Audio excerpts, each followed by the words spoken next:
படங்களிலும் சமூகத்திற்கான சிந்தனையை படிச்சென்று பேசும் இயக்குனர். வெறும் கமர்ஷியல் படமாக மட்டுமல்லாமல் சமூகத்திற்கான பொறுப்பையும் சுழுக்கையும் இனிப்பு தடவிய மருந்தாக கொடுக்கும் வைத்தியர். விமர்சனங்கள் என்ன வந்தாலும் வித்தையில் மட்டும் கவனத்தில் இருக்கும் வித்தகர் இயக்குனர் மாரி செல்வராஜ் அவர்களை பேச வருமாறு அன்போடு அழைக்கிறேன்.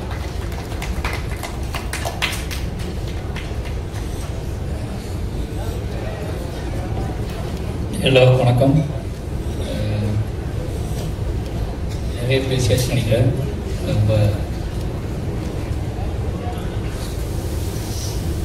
முதல்ல பத்திரிகையாளர்களுக்கு ரொம்ப நன்றி. மீடியா மக்கள் எல்லாருமே என் மேலே ஒரு நம்பிக்கை வச்சுருந்தாங்க. எப்போவுமே நான் படம் எப்படி சொல்கிறது, என்னோடய ப்ரொடியூசர்ஸ் தான் நல்லா காட்டுவேன். என்னுடைய எல்லா படங்களுக்குமே என்னுடைய ப்ரொடியூசர்கிட்ட காமிச்சதுக்கப்புறம் அவங்க பெரிய நம்பிக்கையோடு இருப்பாங்க. அதுக்கப்புறம் நான் பயப்படுறவங்க ஒருத்தங்க ப்ரெஸ்ஸு. ஏன்னா ஒரு சமூகம் சார்ந்த படங்கள் எடுக்கும்போது பத்திரிகையாளர் சப்போர்ட் ரொம்ப முக்கியம். பத்திரிகையாளர்கள் திட்டி ஓடின படங்கள் இங்கே இருக்குது. பத்திரிகையாளர்களுக்கு இதெல்லாம் படமானு கேட்டு மக்களுக்கு உண்டான படங்கள் இருக்குது.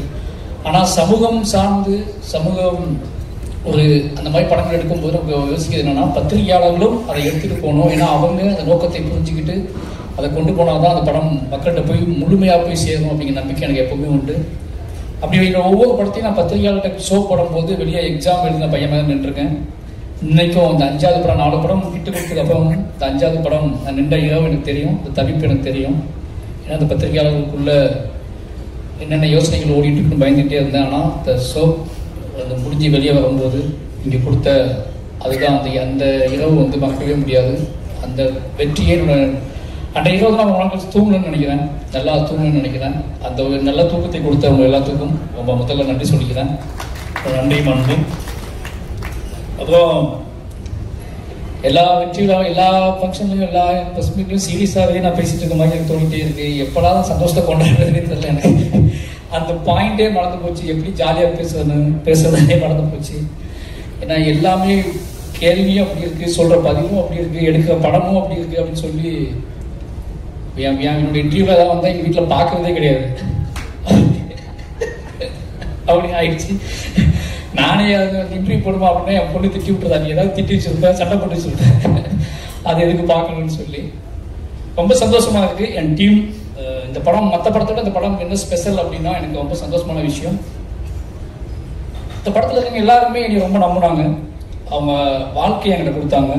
அது துருவா இருக்கட்டும், நிவாசா இருக்கட்டும், எழிலா இருக்கட்டும், சக்தியாக இருக்கட்டும், என்னோட ஆர்ட் டைரக்டராக இருக்கட்டும், நடிகர்கள் நதிஷாவாக இருக்கட்டும், எல்லாருமே பொதுவாக என்ன அப்படின்னா எனக்கு ஒரு பெரிய ப்ரெஷரே இந்த படத்தை எப்படி எடுக்க போகிறோம், ஸ்கிரிப்ட் எப்படி அப்படிலாம் பயமே எனக்கு இல்லை. ஒருத்தர் பிளாங்காக நம்பி ஒரு டைரக்டரை நம்பி நம்ம ஒப்படைக்கணும் வராங்கல்ல, இது ஸ்பாட்டில் இருந்துகிட்டே இருக்கும். நம்ம ஏதோ ஒரு முக்கியமான வெற்றி படத்தில் நடிச்சிட்டு இருக்கோம்னா டெய்லி ஸ்பாட்டில் எல்லா ஃபேஸ்லையும் இருக்கும். அதை பார்க்கும்போது நமக்கே பயமாக இருக்கும். இந்த ப்ரொடியூசரை பார்க்கும்போது கூட பயம் வராது, என்னோட நடிகர்களை பார்க்கும்போது பயமாக இருக்கும். அவங்க உறுதியாக நம்புவாங்க இந்த படம் நல்ல படம், அந்த படம் ஹிட்டு அப்படின்னு நினச்சிட்டு ஃபர்ஸ்ட் நாள் ஷூட்லேருந்து நம்பிட்டு நம்ம கூடவே சுற்றிட்டு இருப்பாங்க. நமக்கு தான் தெரியும், டே எவ்வளோ கஷ்டம் இருந்தால் நல்லா வந்தால் தாண்டா அந்த படம் நல்லா வரும், நீ நம்புறதுனால படம் நல்லா வந்துடாது, நீ நம்பி உழைச்சாதான் நல்லா வரும்னு சொல்லி நிறைய சண்டை போட்டு தான் வேலையெல்லாம் வாங்கியிருக்கோம். அதில் முக்கியமாக சொல்லலாம் துருவோட முதல்ல அங்கேருந்து ஆரம்பிக்கலாம்னு நினைக்கிறேன். ஏன்னா துரு ஒன்றே ஒன்று தான் சொன்ன துருவிட்ட, துரு நான் இந்த படத்தை பண்ணக்கூடாது, அப்படி இந்த படம் இந்த கதையை பண்ணக்கூடாதுன்னு நான் முடிவாக இருந்தேன். மோஸ்ட்டு ரஞ்சித் நாடு கூட சொன்னேன், நான் இந்த படம் பண்ண வேண்டாம்னா ரொம்ப கஷ்டமாக இருக்கும் அப்படின்னு சொல்லி நிறைய உழைப்பை கேட்கும் போல இருக்குது. கூட ஊரில் நம்ம எப்படி வேலை வாங்க போகணும்னு தெரியல. சாதாரணமாக ஒரு சினிமா எடுக்கும்போது நம்மளோட பெர்ஃபார்மன்ஸுக்காகவும் நம்மகிட்ட அரசியலுக்காகவும் அவங்கள்ட்ட புரிய வச்சு அவங்கள்ட்ட வேலை வாங்குறதும் சிக்கலாக தான் இருக்குது. பட் இது உடல் உழைப்பு கேட்குற படமாக இருக்குது. இந்த உடல் உழைப்பு கேட்குற படத்தில் நான் என்னோட எமோஷனல், என்னோட பொலிட்டிக்கல், இதுக்குள்ள என்னோட விஷுவல்ஸ் இதை தாண்டி ஒரு கொடூரமான உழைப்பும் தேவைப்படுது. இது எப்படி நான் ஆர்டிஸ்ட்டை கன்வே பண்ணி வாங்குறது, இதுக்கான கால அளவுலாம் செட் ஆகுமா, இடையில ஏதாவது கான்ஃப்ளிக்ட் வந்துட்டா ஒருத்தரோட வாழ்க்கைக்கு எடுத்த மாதிரி ஆகிடுமே அப்படிங்கிற பயம்லாம் இருந்துச்சு எனக்கு. அப்போ ரஞ்சித் நான் சொன்னாரு, இதை பண்ணுறா அப்படின்னா முடியும் பண்ணுன்னு சொன்னார். அப்போ திருவிட்ட நான் சந்திச்சு சொன்னேன், இந்த மாதிரி நம்ம பண்ணலாம், பட் ஆனால் ஒரே ஒரு விஷயம் தான், முழுசாக நீங்கள் நம்பணும். மாரி செல்வராஜ் அப்படிங்கிற ஒருத்தனை நீங்கள் நம்பணும். அவன் வாக்கை காப்பாற்றுவான். நம்ம என்ன நினச்சி போகிறோமோ அதை முழுசாக நமக்கு அதை கொடுப்பான்னு நீங்கள் நம்பணும். ஃபைனலி அந்த ரிசல்ட் நான் சொல்லவே மாட்டேன், அந்த ரிசல்ட் நான் சொல்லவே முடியாது, அது ஆடியன்ஸ் தான் சொல்லணும்னு சொல்லியிருந்தேன். அதை நம்பினா நீங்கள் வாங்கலாம், இல்லைனா அந்த படம் பண்ண வேண்டாம்னு சொல்லியிருந்தேன். 2.5 வருஷம் அதுக்காக நம்பி உட்கார்ந்துருந்தாப்புல. அந்த நம்பிக்கை தான் இந்த படத்தோட டிராவல். அந்த நம்பிக்கையிலான அந்த படம் தொடங்கப்பட்டே இருக்காது. ஒரு ஆர்டிஸ்ட் வந்து ஒரு ஹீரோவை முழுசா நம்பும் போது அது என்ன மேஜிக் நடக்கும் அப்படிங்கிறத நான் அந்த படத்தோட வெற்றி மூலமா உணர்றேன். இந்த படம் முழுக்க முழுக்க என்னை எல்லாரும் நம்பினதுக்கு அப்புறம் இந்த படத்தோட அவுட்புட்டு, இந்த படத்தோட மாரி செல்வராஜோட சினிமாவில் இது கொஞ்சம் இது பெஸ்ட்டாக இருக்குது, அவரோட ஃபிலிம் லாங்குவேஜ் மாறி இருக்குது, அவரோட விஷுவல் சென்ஸ் அப்படி இப்படின்னு ஒரே இடம். இது எல்லா பாராட்டுக்கும் ஒரு முக்கியமான காரணம் என்னன்னு நான் யோசித்தேன் அப்படின்னா, எனக்கே வந்து அப்படியா அப்படின்னு யோசிக்கும் போது ஒரே ஒரு காரணம், என்கிட்ட எல்லாரும் இங்கே நம்பினாங்க. முழுக்க முழுக்க என்னோட வார்த்தையை மட்டுமே அவங்க கேட்டு ஏதோ ஜட்ஜ்மெண்ட், அதாவது முடிவெடுக்கிற இடம் எனக்கு கொடுத்தாங்க. அது என்ன அப்படின்னா, ஒருத்தர் முழுசாக நம்பும் போது நமக்கு வந்து அவங்கள இன்னும் திருப்திப்படுத்தணும், அவங்களுக்கு நம்ம கிஃப்ட் கொடுக்கணும், அவங்களுக்கு நம்ம நம்புறாங்க அப்படிங்கிறதுக்காக இறங்கி வேலை பார்த்தது அந்த படம். இந்த படம் அவளுக்கு வெற்றி அடைஞ்சதுக்கு காரணம் அவங்களோட உழைப்பு தான். முக்கியமாக அது சொல்ல வேண்டியது வந்து துரு சொல்லிட்டேன் நான். அடுத்து பசுபதி சார் வந்து இந்த கேரக்டர் யார் பண்ணலான்னு முடிவு பண்ணும்போது நான் முடிவு பண்ண இந்த எனக்கு மண்டக்கில் மட்டும் தான் இருந்துச்சு. இந்த படத்தில் 2 ஹீரோ அப்படின்னு என் மண்டக்கில் எப்பவுமே இருந்துச்சு. அது அப்படின்னு நினச்சிக்கிட்டு நான் என்ன பண்ணேன் அப்படின்னா, இன்னொரு ஹீரோ தேடியே போயிட்டு இருந்தேன். எஸ்.ஏ. சூர்யா சார்ட்ட கதை சொன்னேன், விஜய் சேதுபதி சார்ட்ட கதை சொன்னேன். அப்புறம் நான் விக்ரம் சார்ட்ட துண்டை போட்டேன் இந்த ப்ராஜெக்டை பெருசாகுன்னு சொல்லி. யாரெல்லாம் கண்ணுக்கு பெரிய ஹீரோக்கள் இருப்பாங்களோ அவங்களாம் உள்ள கொண்டு ட்ரை பண்ணிக்கிட்டே இருந்தேன். ஏன்னா அந்த அப்பா வந்து ஹீரோவான்னு தெரிஞ்சுக்கிட்டே இருந்தார். அதுக்கப்புறம் தான் யோசிச்சேன், நான் வந்து நம்ம ஏன் வந்து ஒரு ஹீரோவை தேடிக்கிட்டே இருக்கோம், ஹீரோவை உருவாக்குற வார்த்தை தேடணும் அப்படின்னு சொல்லி கன்ஃபியூஸ் ஆகிக்கிட்டே இருந்துச்சு எனக்கு. ஏன்னா சரியான ரெஸ்பான்ஸ் கிடைக்கல எனக்கு. அப்போ தான் நான் வந்து பசுபதி சார் முடிவு பண்ணேன். பசுபதி சார்கிட்ட போய் கதை சொல்ல ஆரம்பிச்சதுக்கப்புறம் பசுபதி சார், ஏன்னா இந்த கதை சொல்லும் போதே இந்த கதையை கேட்டு முடித்த உடனே நான் பண்ணுற மாதிரி சொல்கிறேன். அந்த பாயிண்டில் வந்து அதுக்கப்புறம் நீ நம்பினது, நீ ரெடி பண்ணது, என் ஸ்பாட்டுக்கு வந்தது. எனக்கு ஒரு பையன் வந்துகிட்டே இருந்துச்சுன்னா பசுபதி சார், அமித் சார்லாம் நான் வந்து இதுதான் ஃபஸ்ட் டைமாக ஒர்க் பண்ணுறேன் அப்படின்னாலும் இவங்க சீனியர் ஆர்டிஸ்ட்டு. சீனியர் ஆர்டிஸ்ட்டை வேலை பார்க்கும்போது நான் வந்து என்னோட ஸ்பாட்டில் வந்து எல்லாத்தையும் மறந்துடுவேன் மீன்ஸ் நான் என்ன வார்த்தைங்கிறதே மறந்துடுவேன். அப்போ அவங்க என்ன நினைப்பாங்க, நம்மளை தப்பாக நினைப்பாங்களா, என்ன இவன் ஓவரா பண்ணுறான், இவ்வளோ வேலை பார்க்குறான், இப்படி பண்ணுறான் அப்படி பண்ணுறான்னு யோசிச்சுப்பாங்கன்னு பயந்துகிட்டே இருந்தேன். ஆனால் ஒரு கடத்துக்காக தான் தெரிஞ்சு இவங்க எல்லாமே என்னோட உழைப்பை ரசிச்சிருக்காங்கன்னு சொல்லி, நான் உழைப்பை சைக்கோத்தனம்னு சொல்லி கிளம்பி போனவங்க நிறைய பேர் இருக்காங்க, விட்டுட்டு போனவங்க நிறைய பேர் இருக்காங்க. ஏன்னா உழைப்பு ஜெயிச்சாதான் அதுக்கு வேல்யூ, உழைப்பு தோத்துருச்சு அப்படின்னா அதை சைக்கோன்றுவாங்க. என்னோட ஃபர்ஸ்ட் படத்துல வந்து நடந்துகிட்டே இருக்கு எனக்கு. பட் என்னோட உழைப்பை வந்து முதல்ல ரசித்தவங்க என்னோட senior sir Ameer sir, Lal sir, Pasupathi sir, இவங்க 3 பேருமே அவ்வளோ சுதந்திரமாக என்னை பார்த்துக்கிட்டே இருந்தாங்க. நான் என்ன இழுத்தாலும், நான் என்ன சொன்னாலும், இந்த லாஸ்ட் சீன் எடுத்துட்டு இருக்கும்போதெல்லாம் பசுபதி சார் காய்ச்சல் மணி என்ன சார், அந்த வயக்காட்டில் இறங்கி அந்த நல்ல சென்னையில் மழைக்காலம், அது மழை பெஞ்சிக்கிட்டே இருக்கு, இடையில எடுக்கவும் நடுங்கிக்கிட்டே இருந்தார். நான் நிறைய டேக் போனேன், சார்கிட்ட வந்து மாற்றி எடுத்தேன். அவர் அன்னைக்கு ஷூட் முடிச்சுட்டு நேராக ஹாஸ்பிட்டல் தான் போய் அட்மிட் ஆனது. சாரி சார், அன்னைக்கு நான் உங்களோட சாரியும் கேட்கல, ஒன்றும் கேட்கல, அது எனக்கு தெரியல, நீங்க முடிச்சு ஆகணும்னு சொல்லி பண்ணேன். நீங்க எனக்கு பொறுத்துக்கிட்டு இந்த ஃபுல்லாக பண்ணி கொடுத்தீங்க, ரொம்ப நன்றி. அமீர் சார் ராட்சசன் நினைப்பேன் நான் எப்போவுமே. அவரை நம்ம உழைப்போம் நடக்கணும்னு வந்து அவர்கிட்ட இருந்து எடுத்துக்கிட்டது தான். நிறைய விஷயங்கள் அவரோட மேக்கிங்லாம் பார்த்துட்டு நான் வந்து யோசிப்பேன், ஒரு சினிமாவை ஒருத்தர் வந்து நம்ம இன்னொரு பண்ணப்போது கிடையாது, அந்த கதைக்கு எவ்வளோ உழைக்கணுமோ அவ்வளோ உழைச்சி கொடுப்போம் அப்படின்னு பண்ணுறதுக்குள்ள அது அவர்கிட்ட எடுத்துக்கிட்டது. அந்த திமிர் எனக்கு ரொம்ப பிடிக்கும், அந்த திமிர்லேருந்து எடுத்துக்கிட்டது தான். அவர் தான் வேணும்னு நெட்டிக்கிட்டோம் ஸ்கிரிப்டுக்காக. தலைவர் வரலன்னா தலைவர் நான் கூப்பிடலை,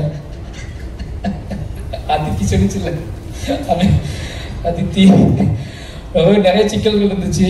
அப்போ என்ன சொல்றது, அமீர் சார் வேற உள்ள வரமாட்டாரும் பயமா இருந்துச்சு எனக்கு. அது காரணம் அமீர் சார் சுற்றி நிறைய பிரச்சனைகள் நடந்துட்டு இருந்துச்சு. இந்த பிரச்சனைகளோட எப்படி ஸ்பாட்டுக்கு வருவாரு, ஃபாலோ ஆகாதுன்னு டவுட் இருந்துச்சு. நான் உறுதியாக நம்பினேன், நம்ம நம்புற ஆர்ட் சும்மா ஒரு கிரிஞ்சி டைலாக் தான், நம்ம நம்ப ஆர்ட் ஃபார்ம் ஒர்க் பண்ணா அந்த ஆர்ட் ஃபார்மே அவங்கள கூட்டிட்டு வரண்டா அப்படின்னு சொல்லி எல்லா இடத்துலையும் கிளீன் பெட் வைக்கிறா அப்படின்னு சொல்லி 60 நாளும் கிளீன் பெட்லேயே ஷூட் பண்ணிட்டு இருக்கோம். அந்த கிளீன் பெட்ல யார் வரான்னு கேட்டுட்டே இருக்காங்க. அதை சொல்றதுக்கும் பயமா இருக்கு, அமீர் சார் வரான்னு சொல்றதுக்கும். அதுக்கப்புறம் கடைசியாக தகவல் கிடைச்சி அமீர் சார் வரப்போறான்னு சொல்லி அப்ளாஸும் நீதம் ஸ்டுடியோஸும் முடிவு பண்ணி சரி கொடுக்குவோம் வாங்கிக்கோ அப்படின்னு சொல்லி கொடுத்தாங்க. அமீர் சார் வந்தார். அந்த படத்தோட ஒரு ஆன்மா உள்ள வந்த மாதிரி ஒரு ஃபீல் இருந்துச்சு. ஏன்னா எனக்கு தெரியும் இந்த அமீர் சார், ஏன் இவ்வளோ அமீர் சார் பற்றி நான் பேசணும் உங்களுக்கு தெரியும், அது ஒரு பர்சனல் கனெக்ட் இருக்கு. அந்த கேரக்டர் உள்ள அமீர் சார் உள்ள வந்ததுக்கு அப்புறம் தான் நான் இந்த படத்தோட வேகம், இந்த படத்தை எடுக்கிறதுக்கான நோக்கமும் எனக்கு முழுசா நிறைவேற மாதிரி தோணுச்சு. ரொம்ப நன்றி சார். அதை புரிஞ்சுக்கிட்டு நீங்க என்னோட எமோஷனலை புரிஞ்சுக்கிட்டு நடிச்சிங்க. எமோஷனல்னா ஒரு டயட்டோட எமோஷனல் மட்டும் இல்லை, பொதுவாகவே மாரி செல்வராஜ்ங்கிறவன் இந்த படம் ஏன் எடுக்கிறான் அப்படிங்கிறத தெரிஞ்சுக்கிட்டு, இந்த கேரக்டர் நம்மளை ஏன் சூஸ் பண்ணான், இந்த கேரக்டர் அவன் எவ்வளோ நேசிக்கிறான், இதெல்லாம் தெரிஞ்சுக்கிட்டு அதை பண்ணாரு.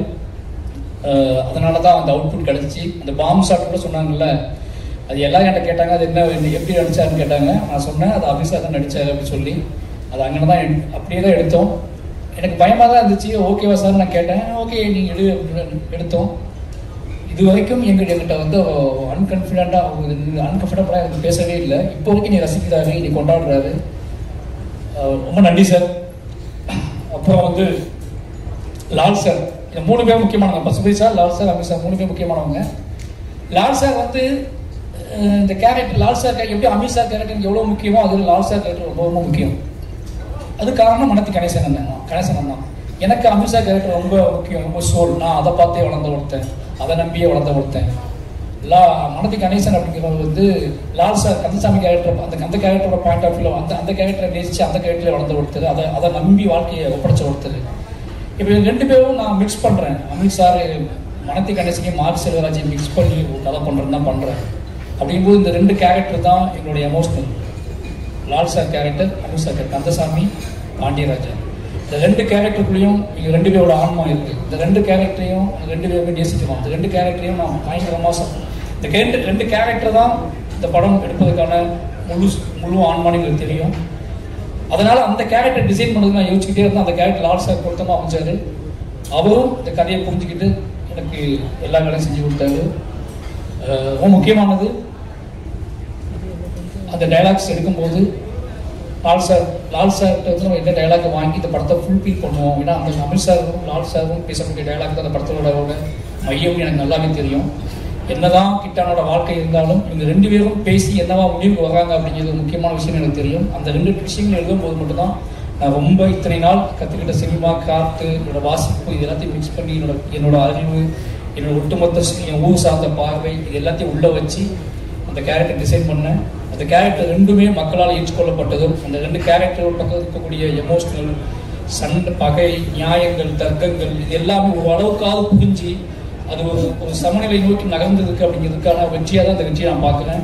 அதை நான் உணர்றேன். திருநெல்வேலி மண்ணில் இருந்து, திருநெல்வேலியில் சார் சொன்னார் நிறைய ரிப்போர்ட்டர் எனக்கு கேள்வி கேட்டாங்கன்னு. அவங்க கேள்வி கேட்கும்போது நான் தைரியமாக ஹேண்டில் பண்ணதுக்கான இதை கொடுத்தது அங்கே இருக்க மக்கள் தான். அந்த மக்கள் அந்த படத்தையும் ஒட்டுமொத்த தமிழ் மக்களும் அங்கே அந்த படத்தை கொண்டாடிக்கிட்ட விதம் எனக்கு தெரியும். அதனால வந்து லால் சாருக்கு அந்த கேரக்டரை வடிவமைச்சு கொடுத்த லால் சாருக்கு ரொம்ப நன்றி. அப்புறம் இங்கே 3 பேர் முடிச்சுட்டாங்க. அப்போ ரஜிஷா சொல்லணும். ரஜிஷா வந்து இந்த கேரக்டர் வந்து நிறைய பேர்ட்ட நான் சொன்னேன், தமிழ் நடிகைகள்கிட்ட நிறைய பேர்ட்ட சொன்னேன்.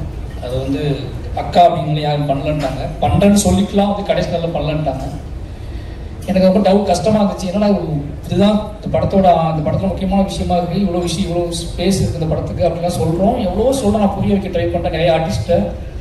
மாரி செல்வராஜ் படம் ஓகே, பட் ஆனால் அக்காவும் நடிக்க முடியாதுன்னு சொல்லிட்டு நிறைய பேர் சொல்லிட்டாங்க. ரொம்ப எமோஷனலாக இருந்துச்சு எனக்கு. அது ரொம்ப கஷ்டமாக இருந்துச்சு. ஏன்னா ஒரு கேரக்டர் கதாநாயகன் கூட காதலிச்சா மட்டும்தான் அது கதை சம்மந்தப்பட்ட கேரக்டர் நம்பக்கூடிய சூழலும் இருக்குமே அப்படிங்க எப்படி புரியட்டே தெரியல. ஏன்னா வாழையில் அம்மா தான் கதாநாயகன் நான் நம்பிட்டு இருக்கேன். அதே மாதிரி என்னோட ஒவ்வொரு படத்துலையும் ஒரு சினிமா நம்ம பார்க்குறோம்.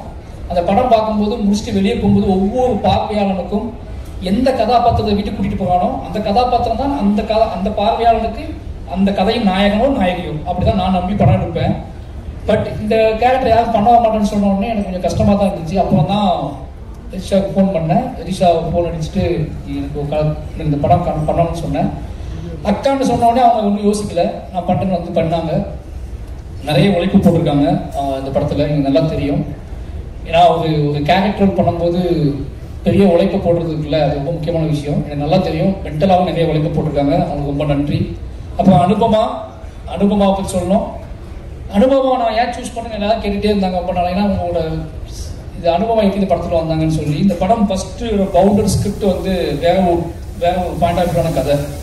ரஞ்சித் அண்ணாவுக்கும் எனக்கு மட்டுமே தெரிஞ்ச கதை. இந்த கதை வந்து ஒரு 50 வயசு ஒரு கணவன் மனைவிக்குள்ள தான் தொடங்கும். இந்த பவுண்டர் முதல் ஸ்கிரிப்ட். அப்போ அந்த கணவன் மனைவி காதல் அந்த கதைகளுக்குள்ள தான் அதுலேருந்து மீட்டெடுக்கப்பட்ட ஒருத்தரோட கதையாக தான் முதல்ல எழுதியிருந்த முதல்ல. அப்போ எனக்கு ரொம்பவே ஒரு கணவனை தூக்கி பிடிக்கக்கூடிய உடலாலும் உள்ளத்தாலும் அவனை என்ன சொல்றது மீட்டெடுக்கக்கூடிய ஒரு கதாபாத்திரம் வேணும். அதில் நிறைய என்ன சொல்றது, ரொம்ப ராவான சீன்ஸ்லாம் எழுதியிருந்தேன். நான் ரொம்பவே நிஜமான சீன்ஸ்லாம் எழுதியிருந்தேன்.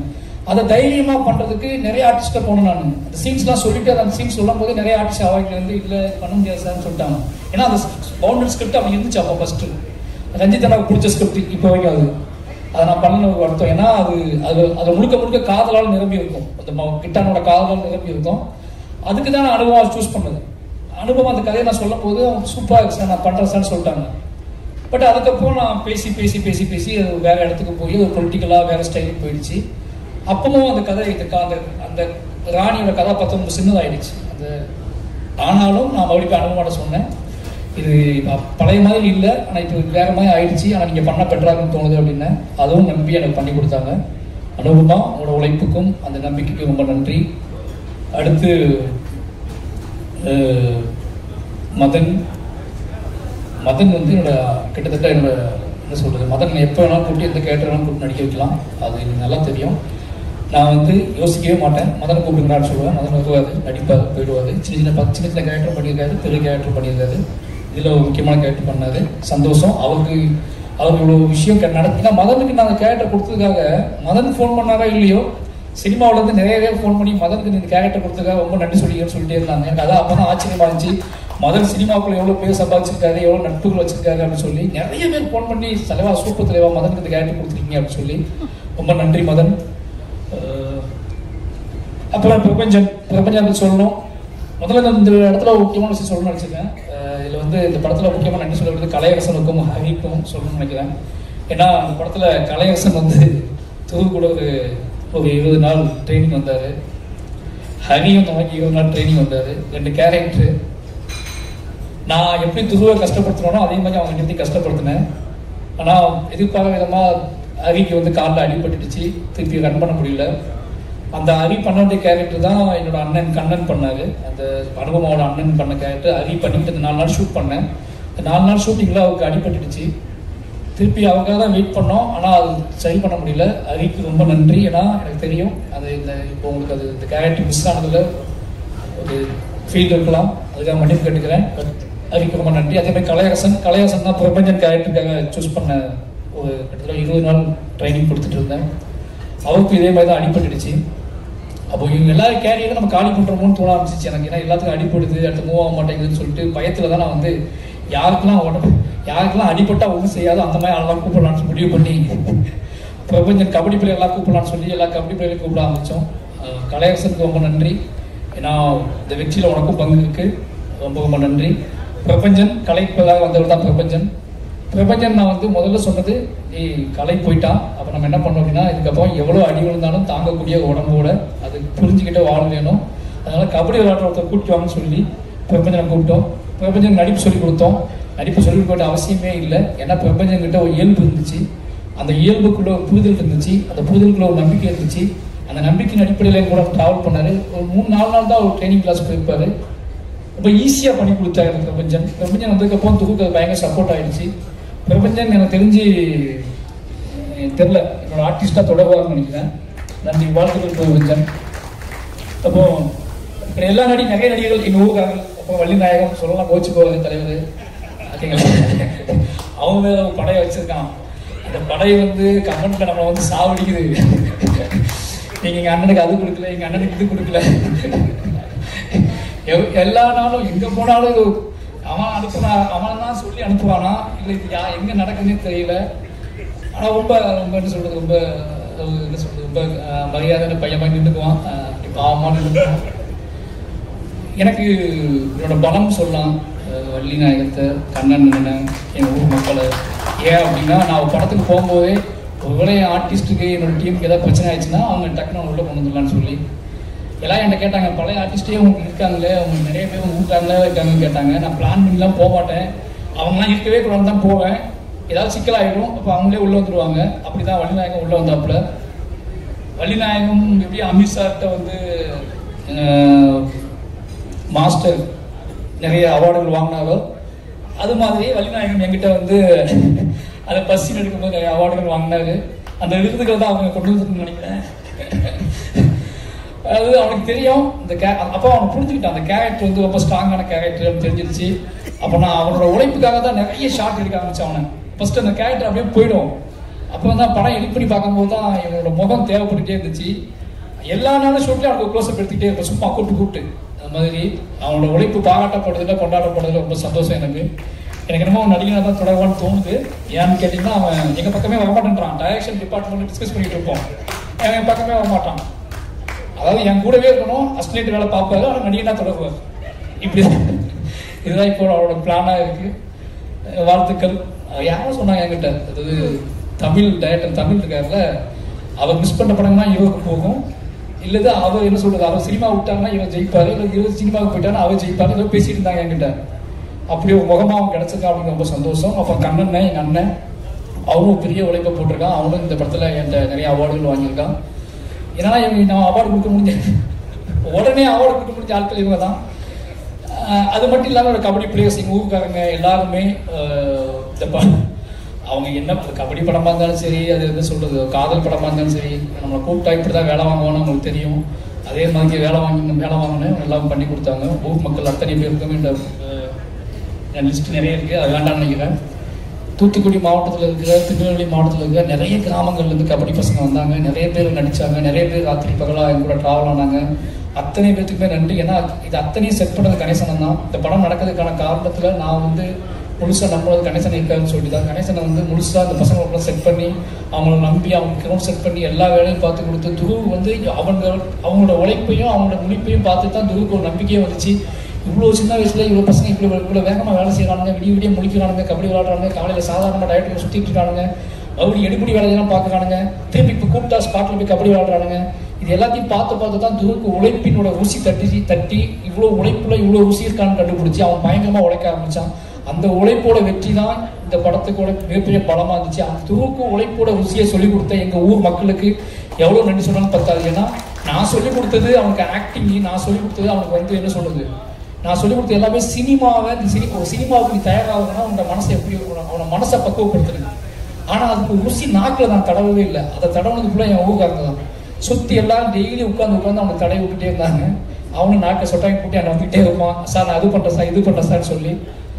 அந்த அவனுக்கு பெரிய பலத்தை கொடுத்த திருநெல்வேலி தூத்துக்குடி மாவட்டத்தில் இருக்க எல்லா கிராமத்து எல்லா கபடி பிளேயருக்கும் நன்றி. அதுக்கப்புறம் ஸ்டேட் பிளேயர்ஸ், கபடி பிளேயர்ஸ், அந்த பிரபஞ்சன் டீமு, நிறைய நேஷனல் பிளேயர்ஸ், இவங்க எல்லாத்துக்குமே ரொம்ப நன்றி. இவங்க எல்லாருமே என்னைய தெரியாத நேஷனல் கபடி பிளேயர் கூட ஸ்பாட்டில் இவன் தான் டைரக்டர், இவன் வேலை பார்க்குறான், ஒரு டைப்பாக தான் அலையான்னு சொல்லி என்னை நம்பி வெயிலில் கிரவுண்டில் விளையாண்டு எனக்கு சப்போர்ட் பண்ணி. ஏன்னா அவங்களாம் மேட்டில் ஆடுறவங்க, அவங்க வந்து வெறும் தரையில் விளையாண்டு போய் சப்போர்ட் பண்ணி கொடுத்தாங்க. எல்லாத்துக்குமே நன்றி. இந்த படத்தோட வெற்றியில் உங்கள் கண்ணுக்கு தெரியாத, உங்கள் கண்ணுக்கு தென்படாத எத்தனையோ பேர் இருக்காங்க. அவங்க அத்தனை பேர் உழைப்பு சொல்லி மாடாது. ஏன்னா எல்லாரும் சொல்கிறோம், உங்களுக்கு துருவோட உழைப்பு தெரியும், என்னோட உழைப்பு தெரியும், எங்கள் டீமோட உழைப்பு தெரியும். ஆனால் இது அத்தனையும் தாண்டி பெரிய உழைப்பை போட்டது கண்ணுக்கு தெரியாத நிறைய இளைஞர்கள் தான். நிறைய பேர் வேலை செஞ்சுருக்காங்க, ராத்திரி பகலாக வேலை செஞ்சுருக்காங்க. அவங்க அத்தனை பேருக்கும் எங்களோட டீம் சார்பாகவும் அஜித் அண்ணன் சார்பாகவும் இன்ஃபுளுஸ் சார்பாகவும் நன்றி சொல்லிக்கிறேன். மொத்தமாக நன்றி சொல்லிட்டு நினைக்கிறேன். அப்போ அனிதா நிறைய பேர் நடிச்சிருக்காங்க. இவங்க எல்லாருமே மால் சார், அழகப்ப சார் வந்து எப்படி சொல்கிறது, தம்பி ஒரு மெசேஜ் அனுப்புவாங்க தம்பின்னு சொல்லி, சார் வாங்க சார் ஷூட்டிங்ஸ் பாட்டு வாங்க சார், அவ்வளோதான். அப்படி தான் அந்த கேரக்டர் ஸ்டார்ட் ஆகும். நீ ரொம்ப நம்பக்கூடிய வாழ்.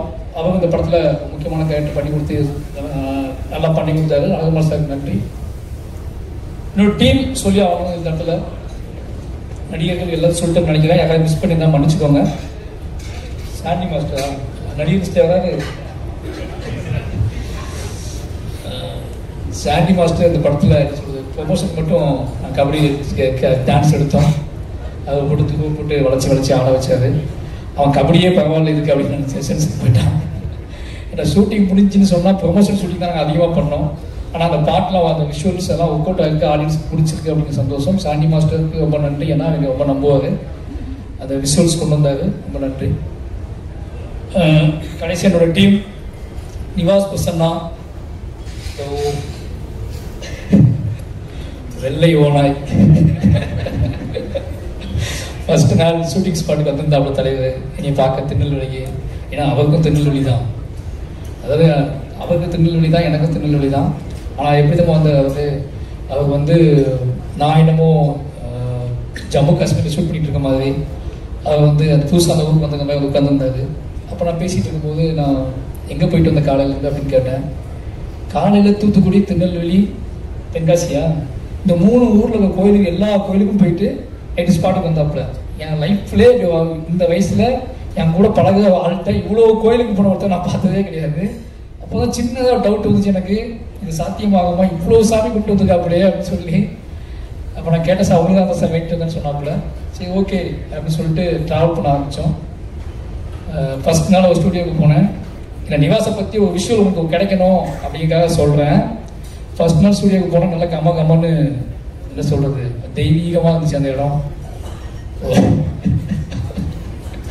ரொம்ப அமைதியாக ஆரம்பிக்கலாமா சார்னு சொல்லி ஆரம்பிச்சு, பழைய சினிமாவில் பார்ப்போம்ல, லைட்டாக ஹார்மோனியத்தை டச் பண்ணுவாங்கல்ல மியூசிக் டைரக்டர்ஸு, டிங் டிங் அப்படிதான் அந்த பாட்டுகள் ஆரம்பித்தான்.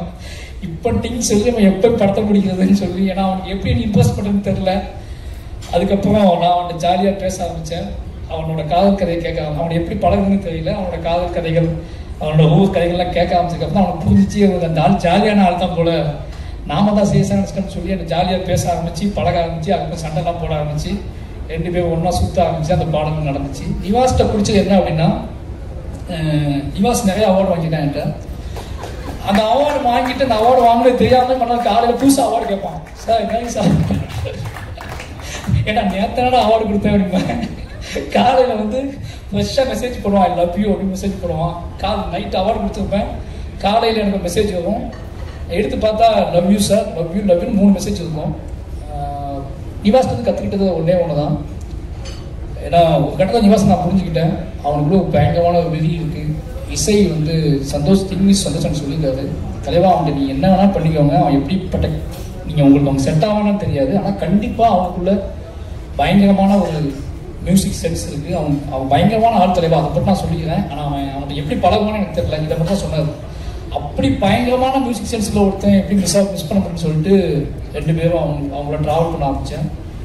இந்த படத்தை இவ்வளோ பெரிய குவாலிட்டியாக இவ்வளோ பெருசாக அவன் மாற்றுவான்னு நான் எதிர்பார்க்கவே இல்லை. ஆனால் முழுசாக என்னைய லவ் பண்ண ஆரம்பித்து என்னோட ஆர்ட் ஃபார்முக்கு மரியாதை கொடுத்து ராத்திரி பகலாக வேலை செஞ்சு, என்ன சொல்கிறது, எப்படியாவது என்னை கன்வின்ஸ் பண்ணி என்னைய வந்து அந்த ஐ லவ் யூ நான் திருப்பி அனுப்பணும் அப்படிங்கிறத. அவங்க 50 ஐ லவ் யூ அனுப்பியிருப்பார், நான் ஐ லவ் யூ இப்போ அனுப்பவே இல்லை. இப்போ சொல்கிறேன் நிவாஸ், ஐ லவ் யூ. ஓகேங்களா, நான் அனுப்பாமலே இருந்தேன், என் ஒய்ஃப் திட்டிக்கிட்டே இருக்கும், ஒரு மனுஷன் உன்னை நம்பி இவ்வளோ ஐ லவ் யூ அனுப்பி வைக்கிறான், நீ என்னன்னா ஓவரா பெரிய இவர் மாதிரி ஒன்றுமே அனுப்பான், இதே வந்து சந்தோஷ் நாராயணனோ இல்லை வந்து ரஹ்மான் சார் அனுப்பியிருந்தா நீ இப்போ விட்டுருப்பியான்னு கேட்டேன். நான் சொன்னேன் அவர்கிட்ட, இல்லை அந்த ஐ லவ் யூ நான் திருப்பி அனுப்புனேன் அப்படின்னா திருப்பி அதுக்கப்புறம் அனுப்ப மாட்டான், அவன் அனுப்பிக்கிட்டே இருக்கட்டும்னு சொல்லி வச்சுருந்தேன். நிவாஸோட அம்மா அப்பா சொல்லி ஆகணும், என் நல்லா ஞாபகம் இருக்குது. ஃபர்ஸ்ட் நாள் நிவாஸ் வீட்டுக்கு போயிருக்கும்போது நிவாஸோட அம்மா அப்பா என் கையில் பிடிச்சிட்டு சொன்ன முதல் வார்த்தையை மறக்கவே முடியாது, ஏன்பா இங்கே வந்த, சந்தோஷம் என்ன வாழை படத்தில் அவ்வளோ அழகாக மியூசிக் பண்ணிட்டாருப்பா, எதுக்குப்பா இங்கே வந்த நீங்கள், ஏம்மா தோசை சாப்பிட்டு போயாப்பா அப்படின்னா. அது சொன்னா அம்மா இல்லைம்மா நிவாஸ் தாம்மா, இல்லைப்பா. அப்போ கடைசி நாள் ஆடி லான்ச்லாம் முடிச்சுட்டு ஈவெண்ட்லாம் முடிச்சுட்டு அதே மாதிரி கையை பிடிச்சி சொன்னார், எப்பா இன்னொரு மகன் என் வீட்டுக்கு வரணும்பா, நிவாஸ் கூட இன்னொரு படம் பண்ணணும்பான்னு சொன்னார். நிச்சயமாக நிவாஸ் கூட நான் இன்னொரு படம் பண்ணுவேன், இன்னொரு படம் இல்லை, எனக்கு வாய்ப்பு கிடைக்கும் போது நிவாஸ் கூட படம் பண்ணுவேன். ஏன்னா நிவாஸ் என் சோல், என்னோட ஏதோ வகையில் நிவாஸை நான் பயங்கரமாக நேசிக்கிறேன். அதுக்கு காரணம் நிவாஸ் வந்து என்னோட என் லைஃப்லேயே ஃபஸ்ட் டைம் நான் நிறைய அவார்டு கொடுத்து ஒருத்தர் நீ நேசிக்கிட்டே இருக்காங்கன்னா அது நிவாஸ் மட்டும் தான். நான் 2 அவார்டு கொடுக்கும்போதே படம் சைக்கோட்டு போயிடுவாங்க பாதி பேர். நான் எனக்கு வந்து நிறைய விஷயங்கள் வாங்கி இனி இப்பவும் நேசிக்கிட்டு இருக்க ஆன்மான்னா அது நிவாஸ் பர்சன் தான். நிச்சயமாக பெரிய உயரத்துக்கு போவார், ஏன்னா அந்த இடம் காத்துக்கிட்டு இருக்கு. அவனுக்குள்ள ஒவ்வொரு நாளும் என்னை பேசுவோம்னு சொல்லுவான், ஏன் சார் நான் போக முடியாது சார்னு சொல்லி. நான் போன இடத்துல எல்லா இதுலேயுமே எல்லா மீடியாவிலையுமே முதல்ல வார்த்தை போட்டிருப்பாங்க, நிவாஸ்னு போட ஆரம்பிச்சாங்க. இந்த படம் கிட்டடையதை விட இந்த படம் தொடக்க இந்த ஆடியோ ரிலீஸ் ஆனப்போ நிவாஸ்னு சொல்ல ஒரு மாதிரி நம்ம இந்த பாஷா படத்தில் ரஜினி சார் முதல் குத்துவிளக்கு ஏற்றி வைப்பார்ல, அது மாதிரி முதல் குத்துவிளக்கை வந்து மியூசிக்கில் ஏற்றி வச்சோம். லவ் யூ நிவாஸ், நீ கண்டிப்பாக உனக்காக தான் நான் அந்த ப்ரெஸ் மீட்டில் பேசணும்னு நினச்சதே உன்னை பற்றி மட்டும்தான். ஏன்னா நான் நிறைய இடங்களில் உன்னை பற்றி பேசலை. அதுக்கான காரணம் எனக்கு நிறைய கேள்வி வேற மாதிரி கேள்விகளை கேட்டாங்க. நிவாஸ் ஜெம் அவன் வந்து ஒரு பெரிய லெஜெண்டாவதுக்கான எல்லா தகுதியும் திறமையும் ஒரு பெரிய ஒரு பயங்கரமான ஒரு லவபுள்ள ஆன்மா, காதலால் நிரம்பி இருக்கிற ஒரு ஆன்மா. ஆண்களை பெண்களை எவ்வளோக்குள்ள காதலிப்பானோ அதே அளவுக்கு ஆண்களையும் காதலிக்கக்கூடிய ஒரு பயங்கரமான ஆன்மா. ரொம்ப நன்றி நிவாஸ்.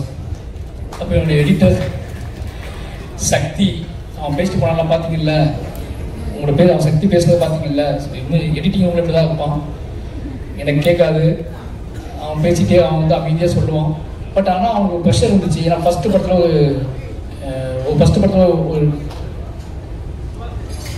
ஃபஸ்ட்டு படத்துலேயே வந்து ஒரு ஸ்போர்ட்ஸ் ட்ராமா ஹேண்டில் பண்ணுறது எடிட்டருக்கு ரொம்ப கஷ்டம், எனக்கு நல்லா தெரியும். நான் எந்த நம்பிக்கையில் அவன்கிட்ட போகணும்னு எனக்கு இப்போ வரைக்கும் தெரியல. நான் மாமன் கட் பண்ணால் திரும்பி நான் இப்படி தான் ஏதாவது டக்குனு யார் எடிட்டர் என்கிட்ட கேட்டாங்க ஹஸ்பண்ட் வந்து சக்தி போடுவாங்களா இப்படி தான் சொன்னேன். யோசிக்காமல் சொல்லிட்டோமோ அப்படின்னு பயம். ஏன்னா ஒருத்தனை முடிவு பண்ணிட்டோம், திருப்பி அவனை நம்ம திட்டி அவனை ஏதாவது பண்ணலன்னு சொல்லி வருத்தப்பட்டோம்னா அவனுக்கு அவன் லைஃப் என்ன ஆகும்னு யோசிச்சுட்டு ஏன்னா அவன் பெரிய நம்பிக்கையை காப்பாற்றி என் கூடவே ட்ராவல் ஆகி 2 பேரும் கிளம்பி பாண்டிச்சேரியில் போய் ஒரு காட்டுக்கு உட்காந்து எடிட் பண்ண அந்த படத்தை. அந்த எனக்கு அவன் எதுவும் ஆயிடக்கூடாது அப்படிங்கிறதுக்காக அந்த படத்தில் நிறைய எடிட் பண்ணி இருந்துச்சு. அவன் ஃபர்ஸ்ட் படம் வேற, அவனுக்கு எதுவும் ஆயிடக்கூடாது அப்படிங்கிறதுக்காகவே நான் அவனை கூட்டிக்கிட்டு அவனும் மட்டுமே கிளம்பி பாண்டிச்சேரியில் போய் ஒரு ரெசார்ட்டில் உட்காந்து அந்த படத்தை எடிட் பண்ணோம். அந்த நேரத்தில் அவன் பயங்கர ரொம்ப சந்தோஷமா இருந்தான். இந்த படத்தை முழுமையாகி கொடுத்தான். நன்றி சக்தி, லவ் யூ. உனக்கும் மிகப்பெரிய இடம் காத்திருக்கு, அடுத்தடுத்த படங்கள்ல நீ கலக்குவ. அதுக்கப்புறம் என்னோட கேமராமேன், நான் ரொம்ப நேரம் பேச யோசிக்காது, இந்த கபிலன் இருக்காருல, சுத்தி டிவி கபிலன், அவர் வந்து என்ன பண்ணாருன்னா அந்த ப்ரெஸ் ரிலீஸ் ஈவெண்ட் இருக்குல்ல, அங்கே நான் பேசியிருந்தேன், அவர் கமெண்ட் போட்டு என் ஒய்ஃப் ஸ்க்ரீன்ஷாட் எடுத்துக்க ஆரம்பிச்சு. இந்த மனுஷன் ஒரு 40 நிமிஷம் 50 நிமிஷம் பேசுவான், கண்டென்ட் கிடைக்கும். ஆனால் யாரோ சொல்லி அனுப்பியிருக்காங்க, ரஞ்சிதனா தான் சொல்லி அனுப்புறாங்க, கம்மியாக பேசிட்டு வாடா அப்படின்னு சொல்லி அனுப்புறாங்க எனக்கு நிகழ்ச்சியில். அதனால எல்லாத்தையும் சொல்லுமேங்க சொல்கிறேன். எழில் வந்து என்னோட 15 வருஷமா என்னை நேசிக்கிற ஒரு பையன், தம்பி. நான் பிளாக்ல எழுதிட்டு இருக்கும்போது என்னோட எடுத்து படிச்சுட்டு அவன் இன்ஸ்டியூட்ல படிச்சுட்டு இருந்தான். இன்னைக்கு கிளம்பி பார்க்க வந்தான். எனக்கு ஆச்சரியமா இப்போ வரைக்கும் எனக்கு எப்படா ஒருத்தன் 15-16 வருஷத்துக்கு முன்னாடி எழுத்து படிச்சுட்டு அவன் கேமராமேன் படிச்சுட்டு அவன் கேமரா படிச்சுட்டு இருக்கான், நான் அசிஸ்டன்ட் டைரக்டர். அப்பவே நீ தேடி ஆஃபீஸ்க்கு வந்து அண்ணன்னு கூப்பிட்டு என் கூட ட்ராவல் ஆகி வீட்டுக்கு கூட்டி போய் சாப்பாடு போட்டு என்னைய பார்த்துக்கிட்ட ஒருத்தன், என்னை நேசிச்ச ஒருத்தன், திருப்பி அவனோட நம்மளை லவ் பண்ணி நம்ம நேசிச்ச ஒருத்தர் நம்மளை வந்து வேலை பார்க்கறது இருக்குல்ல, அது பெரிய விஷயம். இந்த படத்தோட விஷுவல்ஸ் வந்து நான் என் லைஃப்லேயே இந்த 5 படம் எடுத்திருக்கேன். இந்த 5 படத்தில் நான் டிஐக்கு போகாமலேயே என் அவுட் வெளியே போன முதல் படம் பைசன் தான். ஒரு நாள் கூட நான் டிஐ போய் பார்த்ததில்லை. அதுக்கான போதுக்கான சோர்ஸ் எனக்கு கிடைக்கல, டைம் கிடைக்கல, எனக்கு நிறைய வேலை பார்க்க வேண்டியிருந்துச்சு. அதுக்கான அந்த டயத்தப்பெல்லாம் நிவாஸ் மிஷன் எடுத்துக்கிட்டாரு. ஆனால் ஏன்னா நான் என்கிட்ட கேட்குறான், நீங்கள் பார்க்கவே இல்லை, அவுட் கொடுக்கட்டுமான்னு கேட்குறான். நீ கொடுத்துறா, உன்னை நம்புறேன்டா அப்படின்னு சொல்லிட்டேன். ஆனால் ஒரு பயம் இருந்துட்டே என்னன்னா ஃபர்ஸ்ட் டைம் நம்ம லத்தாச்சிக்கு ஆகிட்டோமா, நம்ம அவுட் நம்ம பார்க்காமலே வெளியே போகுது, ஓகேவான்னு நைட்லாம் தூக்கமே இல்லை. பட் படம் முடிஞ்சு வெளியே வந்த உடனே விஷுவல் ஃபர்ஸ்ட் நாள் நான் போய் பார்க்கும்போது எனக்கு அவ்வளோ என்ன சொல்றது, ஒருத்தர் நம்ம நேசிச்சா அந்த ப்ராடக்ட் அந்த விஷயம் எப்படி வரும்னு எழில் உதாரணமாக காமிச்சான். லவ் யூ எழில். என்னோட நான் எடுத்த இடத்தையே தான் திருப்பி எடுக்கிறேன், அது எனக்கு நல்லா தெரியும். புளியங்குளத்துக்கும் மணத்துக்கு ரொம்ப தூரம் கிடையாது, கொடியங்குளத்துக்கும் மணத்துக்கு ரொம்ப தூரம் கிடையாது, எல்லாம் ஜஸ்ட் 20 கிலோமீட்டர்ஸ் தான். அந்த 20 கிலோமீட்டர்ஸ்க்கு என்னோட விஷுவல்ஸை சேஞ்ச் பண்ணணும். அந்த 20 கிலோமீட்டர்ஸ்க்கு என்னோட விஷுவல்ஸோட பிரமாண்டத்தை நான் காட்டணும். அதே வயல், அதே வாய்க்கா, அதே ஆறு, அதே குளம், அதே பறவை, அதே கோழி, அதே ஆடு மாடு எல்லாம் அங்கே தான் இருக்கு. ஆனால் அதை நம்ம எப்படி புதுசாக காட்ட போகணும்னு பேசி பேசி பேசி பேசி பண்ணணும். அதுக்கான இது கிடைச்சுன்னு நினைக்கிறேன். சூப்பர் எழில், ரொம்ப ரொம்ப நன்றி, லவ் யூ. அப்போ குமார் ஆர்ட் வரல, என்னோட 3வது படம் பண்ணியிருக்காரு. எப்படி சொல்றது, அதான் நம்மளை அவரும் அதே மாதிரி அஸ்டினேட்டராக பழக்கம், ரொம்ப நேசிச்சு ரொம்ப அன்பு செலுத்தி இந்த படங்கள் நடந்துச்சு. ஒரு பெரிய உழைப்பை போட்டிருக்காரு. 2 பேரும் அவரும் நானும் நிறைய, அவர் எனக்கு அவார்டு கொடுத்தாரு, நான் அவருக்கு அவார்டு கொடுத்தேன். நிறைய நடந்துச்சு. அந்த வெற்றியின் மூலமாக இந்த வெற்றி அவருக்கும் முக்கியமான பங்கு உண்டு. லவ் யூ குமார்னு. அதுக்கப்புறம் இந்த படத்தில் நான் ஃபர்ஸ்ட் சொல்ல வேண்டியது காஸ்டியூம் டிசைனர். காஸ்டியூம் ஏகன் வந்து நான் ஃபர்ஸ்ட் 5வது படத்தை தான் காஸ்டியூம் டிசைனரோட ஒரு படத்துக்கு போயிருக்கேன். இது வரைக்கும் எந்த படத்துக்கு காஸ்டியூம் டிசைனர் இருப்பாங்க, அப்போ போயிடுவாங்க. எனக்கு காஸ்டியூம் டிசைனர் தேவைப்பட்ட மாதிரியே தோணலை. அப்போ ரஞ்சித் ராம் சார் தான் சொல்லுவாங்க, என்னடா காஸ்டியூம் டிசைனராக வச்சுக்கூடா கூட அப்படிம்பாங்க. சரி, இந்த படத்தை காஸ்டியூம் டிசைனர் வச்சுக்கலாம்னு முடிவு பண்ணி தான் போனோம். எனக்கு நான் ஷூட் பண்ணும்போதே கண்டுபிடிச்சிட்டேன், ஒரு காஸ்டியூம் டிசைனர் ஒரு படத்துக்கு எவ்வளோ முக்கியமான, நம்ம எவ்வளோ தப்பு பண்ணியிருக்கோம் அந்த 4 படத்தில். நம்ம இஷ்டத்துக்கு ட்ரெஸ் எடுத்து கொடுக்குறது, இஷ்டத்துக்கு பேண்ட் எடுத்து கொடுக்குறதுன்னு கொடுத்து நம்ம வந்து தப்பு பண்ணியிருக்கோம் அப்படின்னு புரிய வச்சார் ஏகன். அவரோட உழைப்பு இந்த படத்தில் முக்கியமான விஷயம். இந்த கலர் சென்ஸே மாற்றினாரு. ஏன்னா அந்த ஒருவேளை கர்ணனோட லொக்கேஷன் தான் மனத்தியோட லொக்கேஷன், ஆனால் அதை மாற்றினதுல எழிலுக்கு எவ்வளோ பங்கு இருக்கோ அதே முக்கிய பங்கு ஏகனுக்கு இருக்குன்னு நினைக்கிறேன். ரொம்ப நன்றி ஏகன். அவரோட மேக்கப் ஆர்டிஸ்ட்டு எல்லாருக்கும் ரொம்ப நன்றி. அப்போ அண்ணன் ராஜா அண்ணன் வந்தவொடனே சொன்னார், நான் ஒரு நாள் கூட லீவ் போட மாட்டேன், நீங்கள் கவனமாக வச்சுக்கோங்க அப்படின்னாரு. அதே மாதிரி லீவ் போடாமலே ஃபுல்லாக முடிச்சு கொடுத்தாரு. அப்புறம் யாரையா விட்டோம் தெரியல, மாஸ்டர் ஒரு மாஸ்டர் எப்படி சொல்கிறது, மாஸ்டர் அதுதான். மெசேஜ் அனுப்ப மாட்டார், மொத்தம் கொடுத்துட்டே இருப்பார். பார்க்க நேரம்லாம் ரொம்ப என்னை நேசிக்கக்கூடிய ஒரு முக்கியமான ஆன்மா. இந்த படத்தில் எனக்கு என்னென்னா, என்னோட வேலை பார்க்குறவங்க எல்லாருமே அவங்களுக்கு ஒரு திறமை இருக்கும். அது மியூசிக் டைரக்டராக இருந்தாலும் சரி, அல்லது வந்து ஃபைட் மாஸ்டராக இருந்தாலும் சரி, ஆர்ட் டிபார்ட்மெண்ட்டாக இருந்தாலும் சரி, கேமரா இருந்தாலும் சரி, ஆர்டிஸ்டாக இருந்தாலும் சரி, அவங்களுக்கு நிச்சயமாக சினிமாவை பற்றி ஒரு பெரிய புரிதல் இருக்கும், திறமை இருக்கும். நான் அதையெல்லாம் ஸ்டாப் பண்ணுவேன் சில நேரத்தில். எனக்கு தப்பாகவே சில நேரத்தில் தோணும். அவங்களோட திறமையை வந்து ஓகே ஓகே ஓகே சுற்றி பாட்டிட்டு நான் ஒன்று சொல்லுவேன். அதை அக்செப்ட் பண்ணுறது ஒரு பெரிய விஷயம். எனக்கு என்னென்னா, அது சினிமாவில் குவாலிட்டியாக இருக்கும், அவங்க சொல்கிறது குவாலிட்டியாக கூட இருக்கும். எனக்கு குவாலிட்டியை விட ரொம்ப முக்கியம் என்னோட ஒரிஜினாலிட்டி. அப்போ இந்த ஒரிஜினாலிட்டிக்காக நான் சில இடத்துல ஃபைட் பண்ணியிருக்கேன், ஃபைட் பண்ணி அவங்கள கேட்டிருக்கேன். என்னோட ஒரிஜினாலிட்டியை புரிஞ்சுக்கிறது என்னோட ஆர்டிஸ்ட், என்னோட டெக்னீஷியன் பெரிய விஷயம் முக்கியம். என்னோட ஒரிஜினாலிட்டியை புரிஞ்சுக்கிட்ட முக்கியமான ஆள் வந்து மாஸ்டர். அப்படியே பார்த்துட்டு அப்படியே விட்டுருவார், பண்ணிட்டு உண்டு அப்படின்ட்டு விட்டுருவாரு. அப்படி ரெண்டு பேரும் சேர்ந்து தான் பண்ணுவோம். என்னோட படத்தில் இப்போ வரைக்கும் ஒரிஜினாலிட்டி இருக்குது அப்படின்னா, கமர்ஷியல் எலிமெண்ட்ஸோடு சேர்ந்து இருக்குது அப்படின்னா, அதுக்கு மாஸ்டர் முக்கியமான காரணம். அக்செப்ட் பண்ணிக்கிட்டது, என்னோட கோமாளி தினத்தெல்லாம் அக்செப்ட் பண்ணிக்கிட்டது. ரொம்ப நன்றி மாஸ்டர், லவ் யூ. அப்புறம் நிறையாது திங்க் சந்தோஷம் சொல்லணும், பார்த்துட்டே இருக்காது. மாஃபியா, தமிழ் சினிமாவோட மாஃபியா பயமாக அவர் சொல்லலாம். ஐயோ சொல்ல மாட்டோம், யார் சொல்ல மாட்டோம்னு சொல்லி நிவாசை ஒப்படைச்சிட்டு நான் பார்த்துக்கிறேன் அவங்க பயப்படாதீட்டு காணாமல் போயிடுவார். காணாமல் போயிட்டு நான் நிவாஸ்கிட்ட வேலை முடிச்சதுக்கப்புறம் ஃபோன் பண்ணுவார், தலைவா ஓகேவான்னு கேட்பாரு. நிவாஸ் மேலே அவர் வச்ச நம்பிக்கை தான் முக்கியமான காரணம். நிவாஸை வந்து அவர் எனக்கு கொடுத்தது. நான் அவர்கிட்ட கேட்டேன், எனக்கு ஏதாவது மியூசிக் தியேட்டர் கொடுங்க, நான் புதுசாக போகலான்ட்டு சொல்லி. ஏன் நிவாஸ் உங்களுக்கு பழக்கம் தான், நிவாஸ்கிட்ட போகணும்னு கேட்டார். நீங்கள் இருப்பீங்களா கூடன்னு கேட்டேன், இருப்பேன்னு சொன்னார். அப்படி தான் அந்த படத்தை ஆரம்பித்தோம். கடைசியும் கூட வந்து முடிச்சு கொடுத்துருக்காரு. நிவாஸ் திங் மியூசிக் டீமுக்கு ரொம்ப நன்றி. ஐயோ நிவாஸோட அக்கா பேர் மறந்துட்டேன், நிவாஸோட அக்கா, அது நிவாஸ் அக்கான்னு சொல்லி வர்ஷா மறந்துட்டேன். நிவாஸ் அக்கா வர்ஷாவுக்கு ரொம்ப நன்றி, கூட இருந்து பார்த்துக்கிட்டீங்க. அப்புறம் அனுராக், சுபத்ரா, ரேகா நாயர், லெஸ்ஸி நிறைய பேர் நடிச்சிருக்காங்க. எல்லாத்துக்கும் ரொம்ப நன்றி. இந்த படம் எனக்கு நல்லா தெரியும். இந்த படத்தை வந்து மக்கள் கொண்டாடுறாங்க, பெருசாக போகுது, எல்லாரும் உழைச்சிருக்காங்க. எல்லாரோட உழைப்பும் கண்ணுக்கு தெரியுது. அந்த படத்தில் பெரிய மேஜிக். அது யாரெல்லாம் அந்த படத்தில் உழைச்சாங்களோ அத்தனை பேருமே தெரியுறாங்க, ஆடியன்ஸுக்கு அவங்களோட உழைப்பு தெரியுது அப்படிங்கிறது ரொம்ப சந்தோஷம். அப்படி ஏதோ வகையில் என்னை நம்பி வந்த எல்லாத்துக்கும் அவங்களோட உழைப்புக்கான ஒரு வெற்றியை வாங்கி கொடுத்துருக்கோம் அப்படிங்கிற பெரிய சந்தோஷம் இந்த படத்தில் எனக்கு ரொம்ப அதிகமாக கிடைச்சிருக்கு. அதுக்கு அதை தெரியப்படுத்திய பத்திரிகையாளர்களுக்கு மறுபடியும் நன்றி சொல்லிக்கிறேன். ஃபைனலி மை ப்ரொடியூசர் ரஞ்சித் அண்ணா, அதித்தி பாண்டியன். நாங்கள் அதித்திக்கு வந்து பாண்டியன்னு பேர் வச்சுருக்கேன். அவங்க அப்படி தான் பேசுவாங்க என்கிட்ட. அவங்க லைவ்ல ஒரு மாதிரி இருப்பாங்க, ஜூம் காலில் ஒரு மாதிரி இருப்பாங்க. அதித்தி இப்போ என்னை பற்றி அதித்தி இங்கே பேசினாங்களே என்னை பற்றி, அது எதுவுமே எனக்கு தெரியாது. இப்போ நான் அதித்தியை பற்றி பேசுகிற போது அவங்களுக்கு தெரியாது, ஓகேங்களா? ஆனால் ரெண்டு இதுக்கும் பார்வையால் பேசிக்குவோம். ஏன்னா எனக்கு இங்கிலீஷ் தெரியாது, அவங்களுக்கு தமிழ் தெரியாது.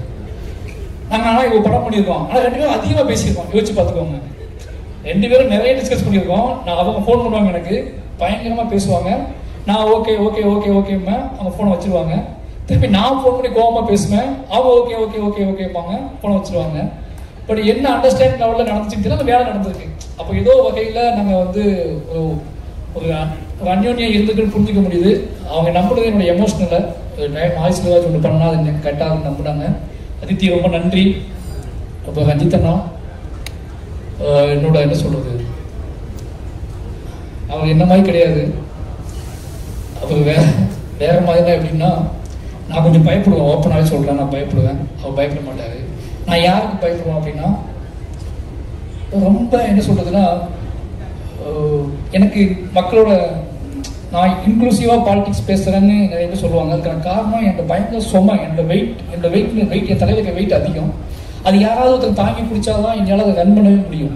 அதனால நான் எங்கிட்ட இருக்க கதைகளோட கணமே ஒரு காரணமாக இருக்கணும் என்னோட இன்க்ளூசிவ் பாலிடிக்ஸுக்கு. ஏன்னா அந்த கணம் எல்லாமே இன்னொருத்தர் சப்போர்ட் பண்ணலாம் நடக்கவே நடக்காது. அதை எங்கேயாவது சொன்னதுக்கு கொண்டு போகவே முடியாது.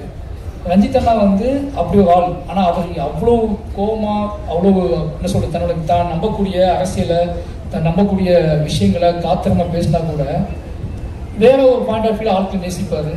மாரி செல்வராஜை வந்து அவர் நேசித்த விதம்னு எனக்கு தெரியும். ராம் சாருக்கும் எனக்கும் ஒரு அப்பா பையன் உறவு இருக்குன்னா, எனக்கு கிடைச்ச ஒரு அண்ணன் அப்படின்னா அது ரஞ்சித் அண்ணா. அந்த அண்ணன் தம்பி உறவு வந்து இந்த படத்தோட வெற்றியை நான் எப்படி பார்க்கணும்னா, பரியேறும் பெருமாள்னு ஒன்று நாங்கள் ஆரம்பித்து ரெண்டு பேரும் ஆரம்பித்து கிட்டத்தட்ட 7-8 வருஷம் ஆகுது. இந்த படம் ரிலீஸ் ஆகி திருப்பி ரெண்டு பேரும் இதே சந்தோஷத்தோட, இதே சிரிப்போட, இதே புத்தகங்களோட திருப்பி ஒரு மேடையை பக்கத்து திருப்பி ரெண்டு பேரும் சக்ஸஸ் கொடுத்து ஹிட்டு கொடுத்துட்டு ரெண்டு பேரும் ஜாலியாக இருக்கும். அப்படின்னா எங்களுக்குள்ளே இருக்கிற ஒரே ஒன்று இந்த லவ் மட்டும்தான். இந்த பெரும் உழைப்பையும் வந்து நான் வந்து செய்வதற்கு ஊக்கமாக இருந்ததுக்கான காரணம் ரஞ்சித் அண்ணா இருக்காரு. ரஞ்சித் அண்ணா நம்புறாரு, அவர் பார்த்துட்டு இருக்காரு. அவர் என்ன சொல்றது, அவர்கிட்ட போய் நல்ல பேர் வாங்கணும் அப்படின்னு. நான் ராம்சாருக்கு அப்புறம் நல்ல பேர் வாங்கணும்னு ஆசைப்பட்ட ஒரே ஆள் ரஞ்சித் அண்ணாக்கிட்ட தான். ராம்சார் எப்பவுமே 24 மணி நேரம் நல்ல பேர் வாங்கணும்னு ஆசைப்படுவேன். அதே மாதிரி ரஞ்சித் அண்ணாட்டு நல்ல பேர் வாங்கணும்னு ஆசைப்பட ஆரம்பித்தேன். ரெண்டும் சேர்ந்து மிக்ஸ்ட் ஆனது தான் மாரி செல்வராஜ். அப்படி ஒரு நல்ல பேர் வாங்கிங்கன்னு நினைக்கிறேன். ஏன்னா பரியேறும் பெருமாளுக்கு லவி சொன்னார், இந்த படத்துக்கும் லவி சொன்னார், என்னுடைய எல்லா படத்துக்கும் சொல்லுவார், இங்கே பார்க்க போனால் சொல்லுவார். அந்த அன்பை பாதுகாப்பதற்காகவே நான் தொடர்ந்து எங்கிட்ட இருக்க சில விஷயங்களை பாதுகாத்துக்கிட்டு இருக்கேன். ரொம்ப நன்றினா. எனக்கு ஆச்சரியமாக இருக்குது, இது சரியாக முடிஞ்சிடுமான ஒரு பயம் இருந்துச்சு. நம்ம பரியேறும் பெருமாளுக்கு அப்போ ரெண்டு பேரும் ஒன்றா சேர்றோம். இது வந்து இது நீளத்துக்கும் உங்களுக்கும் எனக்கும் இல்லை நம்மளை பார்த்துக்கிட்டு இருக்க எல்லாத்துக்கும் இது ஒரு முக்கியமான படமாகவும் நம்மளோட ஆகச்சிறந்த படமாகவும் இது இருக்கும்னு ஆசைப்பட்டேன். அது ஒவ்வொரு நாளும் பெரிய பயத்தை கொடுத்துச்சு, பதட்டத்தை கொடுத்துச்சு. எப்படி பெரிய இப்போ திருவுக்கு முன்னாடி விக்ரம் சார் அப்படி ஒன்று வைக்கிறாங்கல்ல, அதே மாதிரி எனக்கு முன்னாடி எப்போவுமே ரஞ்சித் அண்ணா, ராம் சார் ஒன்று இருந்துகிட்டே இருக்கும். இவன் நம்பிக்கை நம்ம காப்பாற்றுவோமான்னு சொல்லி. இந்த படத்தோட வெற்றி நான் எப்படி பார்க்கணும்னா, முழுக்க நான் ரெண்டு பேருமே இன்னைக்கு பக்கத்தில் உட்காந்து விளையாண்டுட்டு இருக்கோம். அப்படிங்கிறது எங்களை விளையாட வைத்த சந்தோஷமாக உங்கள் முன்னாடி சிரிக்க வச்ச வெற்றி தான் இந்த பார்க்குறாங்க. ரெண்டு பேருமே மை மறந்து இருக்கோம் அப்படின்னா அவ்வளோ பெரிய வெற்றியை கொடுத்த தமிழ் மக்களுக்கு எவ்வளோ நன்றி சொன்னாலும் பத்தாது. ரெண்டு பேரும் அவ்வளோ சந்தோஷமாக இருக்கும். இந்த சந்தோஷம் முழுக்க தமிழ் மக்களால் கொடுக்கப்பட்டது. ரெண்டு பேரை பற்றி நீங்கள் கான்ஃப்ளிக்டாக பேசிகிட்டே இருக்கீங்க. ஆனால் அந்த ரெண்டு பேரும் சந்தோஷமாக வச்சுக்கிறதும் மொத்தம் தமிழ் மக்கள் தான். இந்த ரெண்டு பேரும் மொத்தம் மாரி செல்வராஜ், ரஞ்சித் மாரி செல்வராஜ் பேசிகிட்டே இருப்பீங்க. ஆனால் எங்களை அதிகமாக நேசிக்கிறாங்கன்னு எங்களுக்கு நல்லா தெரியும். அந்த நேசிப்புக்காக தொடர்ந்து உண்மையாக இருக்கணும் ரெண்டு பேரும் முடிவு பண்ணுறோம். ரெண்டு பேரும் அதுக்காக வேலை செஞ்சுட்டே இருக்கோம். ரஞ்சித் நாள் லவ் யூ. ரொம்ப இந்த என்ன சொல்கிறது, நான் நீளத்துக்கு வந்து திருப்பி படம் பண்ணிக்கிட்டே இருப்பேன். ஓகேங்களா? அது நீங்கள் கேட்கணும் அவசியமே இல்லை. போர் அடிச்சா கூட நான் நீளத்துக்கு படம் பண்ணுவேன். படமே இல்லாதப்ப சில அமைதியாக இருப்பேன்ல, எனக்கு வாய்ப்பு மறுக்கப்படும் போது நீளம் எனக்கு படம் கொடுத்து படம் கொடுக்கணும். அப்போ அப்ளாஸ் சமீர் நாயர் அதே மாதிரி தான். ஒரு 10 பேர் இருக்காங்க. அவங்க என்ன பேசுறாங்க எனக்கு தெரியாது, ஆனால் அவங்க என்னை லவ் பண்ணுறாங்க. ஓகேங்களா? 10 பேர் வருவாங்க பாம்பேலேருந்து. எப்போ என் ஆஃபீஸ்க்கு வந்தாங்க, என் கூட ஒரு நாள் நைட்டு கூட ட்ராவல் பண்ணாங்க, நைட்டு தங்கினாங்க. இனி பாராட்டிக்கிட்டே இருப்பாங்க. நான் தேங்க்யூ சொல்லுவேன். இனி ரொம்ப நேசிச்சாங்க. இப்போ வரைக்கும் அவங்க சமீர் நாயர் வந்து எனக்கு மெசேஜ் அனுப்பிட்டே இருப்பார். ஒவ்வொரு ரிவ்யூவையும் ஒவ்வொரு விஷயத்தையும் எடுத்துகிட்டு மெசேஜ் அனுப்பிட்டே இருப்பார். ரொம்ப ஹாப்பியாக இருக்கும். எனக்கு என்ன ரிப்ளை பண்ணுன்னு தெரியாது. நான் ஒரு இதயத்தை அனுப்பிக்கிட்டே இருப்பேன். அந்த இதயமே அவருக்கு போதுமானதாக இருந்துச்சு. அப்ளாஸ் டீமுக்கு ரொம்ப நன்றி. மாரி செல்வராஜ் ரொம்ப நம்பினதுக்கு, எனக்கு நான் கேட்ட எல்லாத்தையும் செஞ்சு கொடுத்ததுக்கு ரொம்ப நன்றி. இந்த படத்தில் லிரிக் ரைட்டர் இல்லை, அறிவு பாட்டு எழுதியிருக்கான். நானும் அறிவு சேர்ந்து எழுதணும். அறிவு ரொம்ப நன்றி. அறிவு வேடனுக்கு நன்றி. ஏன்னா இவங்க ரெண்டு பேருமே நான் கூட்டோன்னு இருந்து பாடி கொடுத்தாங்க. அதோட பாடல்கள் எல்லாத்துக்குமே ரொம்ப நன்றி. ஏன்னா நான் நிறையா கிட்டத்தட்ட நிவாசனாலும் சேர்ந்து அவங்க மாற்றி பாட வச்சோம்.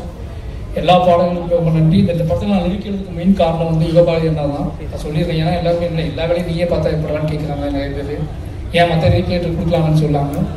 யுகபாரதி என்ன ஒன்றால் சொன்னார், டேய் நீ முழு ஆல்பம் எழுதி பாருங்க, அந்த கதையோட சம்மந்தப்பட்டே அது இருக்கும், நீ முழு ஆல்பம் ஒன்று எழுதி பாருங்கன்னு சொன்னார். அதுக்காக எழுதப்பட்டது தான் இந்த முழு ஆல்பம்னு. அவருக்கு ரொம்ப நன்றி. இந்த பாடல் சிறப்பாக வந்ததுக்கு காரணம் யுகபாரதி இன்னொரு காரணம். யுகபாரதி நான் உங்களுக்கு மிஸ் பண்ணுறேன். ரொம்ப நன்றி. கடைசியாக பைசன் காலமானன், இவ்வளோ நேரம் என்னோடய டீமை பற்றி நான் பேசுகிறத நீங்கள் பொறுமையாக கேட்டதுக்கு ரொம்ப நன்றி. நான் யாராவது மிஸ் பண்ணியிருந்தா மன்னிக்கணும். ரொம்ப எமோஷனலான ஒரு படம் இந்த படம். என்னோட எல்லா படம் அப்படி இருக்குன்னு சொல்லுவேன் டைலாக்கு. பட் ஆனால் இது வந்து ரொம்ப பரபரப்பான சில விஷயங்களை நம்ம வந்து துணிஞ்சு எடுக்கும். சில விஷயங்கள் எப்படி புரிந்து கொள்ளப்படும் அப்படின்னு ஒரு நிறைய மனசுக்குள்ளே நிறைய கணக்குகள் போட்டு நிறைய பிளான் பண்ணி திட்டமிட்டு அந்த திட்டத்துக்குள்ளே ஒரு எமோஷனல் வச்சு எடுக்கப்பட்ட படம் தான் பைசன் காலமானன். மனத்தி கணேசன் அப்படிங்கிற ஒருத்தரை அவரும் நானும் சேர்ந்து பல மாதிரி விவாதித்து அவங்க நம்பினாரு. அந்த நம்பிக்கையை காப்பாற்றணும் எடுத்த படம். இன்றைக்கி அந்த படத்தோட ரிசல்ட் பார்க்கும்போது, இந்த படத்தோட ரிசல்ட்டை தாண்டி எனக்கு வர மெசேஜ், என்னை தேடி பேசுகிறவங்க, என்னை ஃபோன் பண்ணி பேசுகிறவங்க, தென் சவுத் தமிழ்நாட்டில் இருக்கக்கூடிய இளைஞர்கள் இருக்கக்கூடிய இந்த படத்துக்கான ஆதரவு, இது எல்லாத்தையும் பார்க்கும்போது ஏதோ நம்ம இவ்வளோ நாள் கற்றுக்கிட்ட விஷயத்தை வச்சு ஒரு நல்ல விஷயம் பண்ணியிருக்கோம் அப்படிங்கிற பெரிய நம்பிக்கையை கொடுத்துருக்கு. அந்த நம்பிக்கையை கொடுத்ததுக்கான காரணம் இந்த மக்கள் இந்த படத்தை ஏற்றுக்கொண்டது தான். நிறைய என்கிட்ட பிள்ளைகள் இருந்திருக்கு, நிறைய விஷயங்கள் இருந்திருக்கு, நான் நிறைய முரண்பட்டிருக்கேன், நிறைய விஷயங்கள். ஆனால் இது எல்லாமே என்னோட ஆர்ட் ஃபார்ம் ஸ்ட்ராங் ஆகணும் அப்படின்ட்டு தான் நான் பண்ணியிருக்கேன்.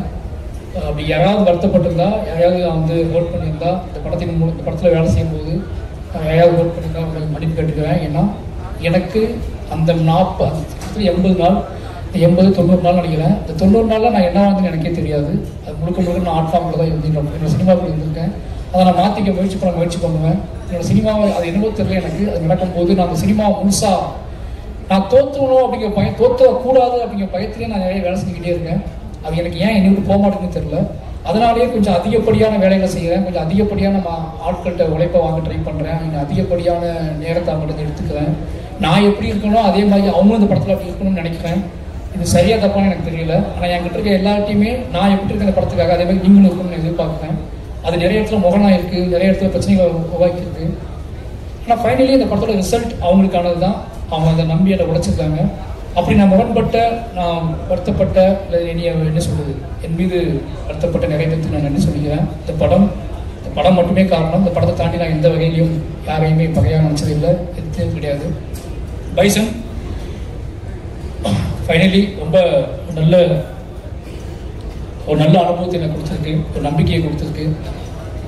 நான் தொடர்ந்து வேலை செய்வதற்கான ஒரு பெரிய பலத்தை கொடுத்துருக்கு. இந்த படத்தை பாராட்டி படத்தை கொண்டாடிட்டு இருக்கிற அத்தனை இளைஞர்களுக்கும், அத்தனை மக்களுக்கும், யாருன்னே தெரியாத மக்களுக்கும் நன்றி சொல்லிக்கிறேன்.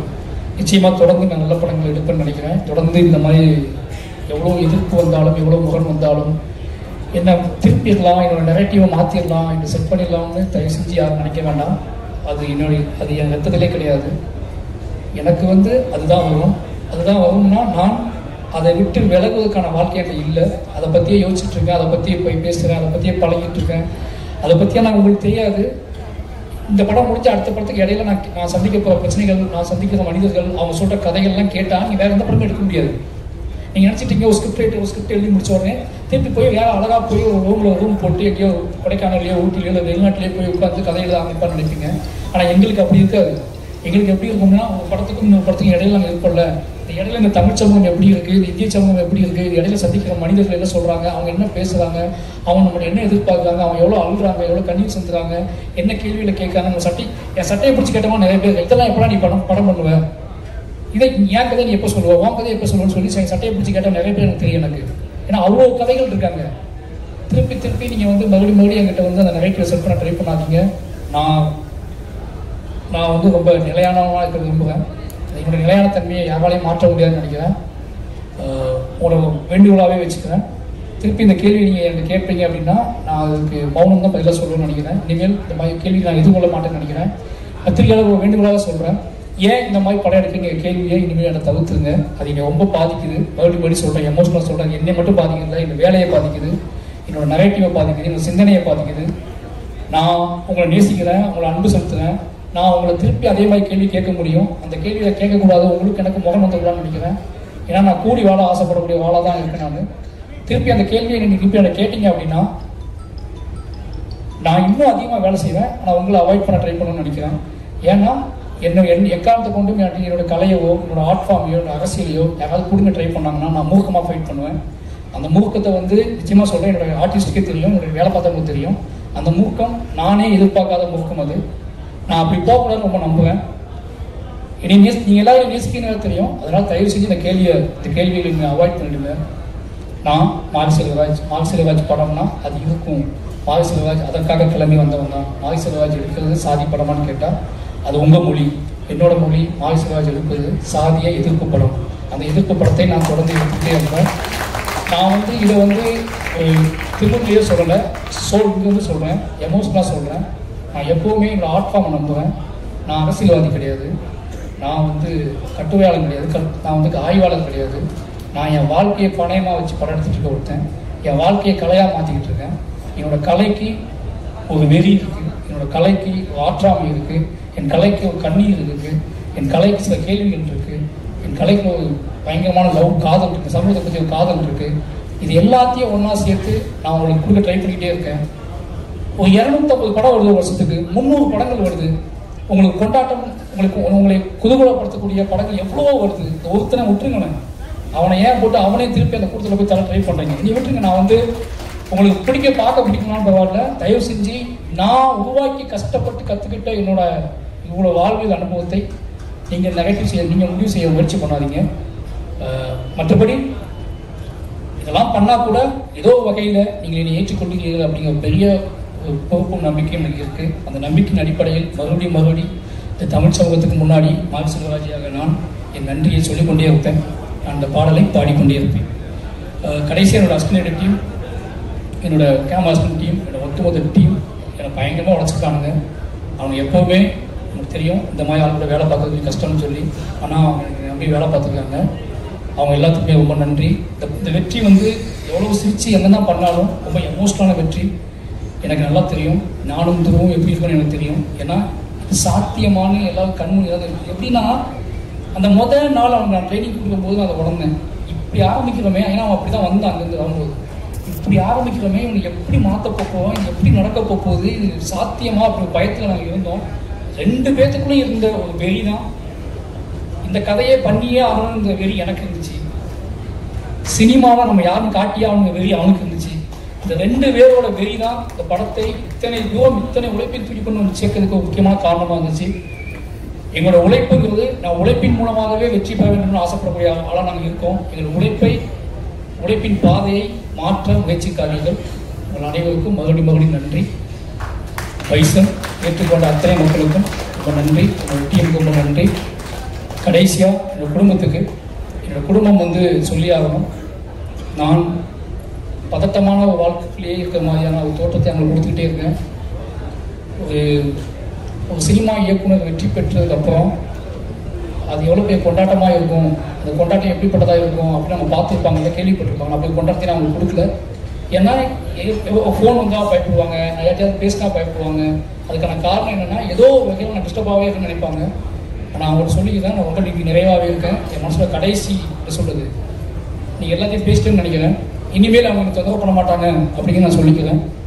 அப்படின்னு ஒரு முக்கியமான ஒரு விஷயம் நான் வந்து ஏதோ ஒரு இன்டர்வியூ சொல்லும்போது நடந்துச்சு சொன்னாங்க. அது நான் ஏதோ தப்பாக சொல்கிறேன்னு சொல்லி, கதாநாயகிகள் கருப்பாக இருக்க கதாநாயகிகளை ஏன் சூஸ் பண்ண மாட்டேங்க என்று கேட்டாங்க. நான் சொல்கிறேன், இது வரைக்கும் எந்த ஆர்டிஸ்ட்டுமே வந்து அவங்க இந்த கலரில் இருக்காங்க, இவங்க இவ்வளோ அழகாக இருக்காங்க, நான் எந்த ஆர்டிஸ்ட்டையும் பார்த்ததில்லை. நாங்கள் எல்லாருமே வந்து எப்படி சொல்கிறதுனா, நாங்கள் எல்லாருமே வந்து யார் இதுக்கு முழுசாக உழைக்க போடுவாங்களோ, யார் என்னை நம்புவாங்களோ அவங்களுக்கு தான் நான் வேலை செஞ்சுக்கிட்டே இருக்கேன். அவங்களுக்காக தான் நான் வேலை செஞ்சுக்கிட்டே இருக்கேன். இது ஒருவேளை அப்படி நிகழாமல் இருக்குன்னா அதை நிகழ்த்துவதற்கும் நாங்கள் ஆசைப்படுறோம். அதை அப்படியான ஒரு சினிமாக்குள்ள அப்படியான சாத்தியக்கூறுகள் வரணும்னா அது எங்கள் மூலமாக தான் வரணும்னு நீங்கள் ஆசைப்பட்டீங்கன்னா அதுவும் நடக்கும். அதை நாங்கள் செய்வோம்னு நினைக்கிறேன். அப்படியே அப்புறம் படமே நான் எடுப்பேன். அது ஒருவேளை ஏன்னா உங்களுக்கு நல்லாவே தெரியும், சினிமா வந்து காம்ப்ரமைஸில் ஒரு இடத்துல இருக்குது. ஏன்னா முதலாளிகள் இருக்காங்க, பட்ஜெட் இருக்குது, பணம் இருக்குது, ஆடியன்ஸோட மனநிலை இருக்குது. இதுக்குள்ளே தான் எங்களோட தேவையை நாங்கள் பூர்த்தி பண்ணிக்கிட்டு இருக்கோம். அப்படியாப்பட்ட அந்த காம்ப்ரமைஸ்க்குள்ளே எங்கள்கிட்ட இருக்காது. நான் அதை இல்லைன்னு சொல்லலை. அந்த காம்ப்ரமைஸை எப்படி சொல்கிறேன்னு தெரியாமல் நானும் பல மொழிகளில் சொல்கிறேன், பல பேசுகிறேன். திருப்பி அந்த கேள்வி எல்லா விஷயத்தையும் எங்ககிட்ட கேட்குறீங்களா, நீங்கள் எந்த கேள்விக்கு எந்த பதில் சொல்லணும்னு எனக்கு தெரியல. தயவு செஞ்சு சொல்கிறேன், அப்படி அந்த கேள்வி தப்பாக புரிஞ்சுக்கப்பட்டுச்சுன்னா மன்னிப்பு கேட்டுக்கிறேன். அது எந்த பிரச்சனையும் கிடையாது. ஆனால் ஒருவேளை நீங்கள் அதை விரும்புவீங்க அப்படின்னா, அப்படியான ஒரு சினிமா உங்களுக்கு வேணும் அப்படின்னா, அந்த சினிமாவை எடுப்பதற்காக மாரி செல்வராஜும் ரஞ்சித்தும் எல்லாருமே அதை முயற்சி பண்ணிகிட்டே இருப்போம். ஏன்னா மக்கள் விரும்பக்கூடிய, மக்கள் சின்ன ஏன்னா எங்ககிட்ட கேள்வி எல்லாமே பிரதான கேள்விகள் கிடையாது. எங்ககிட்ட கேட்கக்கூடிய கேள்விகள் எல்லாமே என்ன கேள்வி கேட்பாங்க, உள்ளுக்குள்ள இருந்து ஒற்றை கேள்விகளா, உதிரியோட கேள்விகளா இருக்கும். அந்த உதிரியோட கேள்விக்கு நீங்கள் படம், அந்த உதிரியோட கேள்வியை நீங்கள் மதிக்கிறது இருக்குல்ல, அதில் ஒரு கலைஞரோட பயங்கரமான ஒரு திமுத்தனை இருக்குது. நாங்கள் உதிரியோட கேள்வியை மதிக்கக்கூடிய டைரக்டராக ஆர்டிஸ்டாக இருக்குன்னு ஆசைப்படுறோம். அந்த கேள்விகளை நான் மதிப்போம்.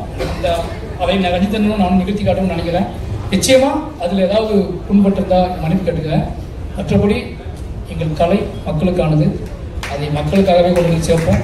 அது எவ்வளோ விஷயம் இருந்தாலும் மக்களுக்கு நம்புவோம். நன்றி, வணக்கம். Thank you sir. நிறைய டைம் அவார்டுன்னு சொல்லி பேசுனீங்க. அப்பெல்லாம் சரி ஆன் ஸ்பாட்ல ஏதாவது பண்ணாங்கன்னா உடனே மனசு கேட்காம பாராட்டிடுவீங்கன்னு நினைச்சேன். சரி, நமக்கும் பைசன் மேனேஜர் சார் உங்க கையால ஒரு அவார்டுன்னு கேட்கலாங்க. ஆனா நீங்க ஒவ்வொருத்தர பேசுறப்போ உங்க டீம் வந்து கை தட்டினப்ப அர்த்தம் புரிந்து கொண்டேன். Thank you so much sir. அடுத்ததாக நான்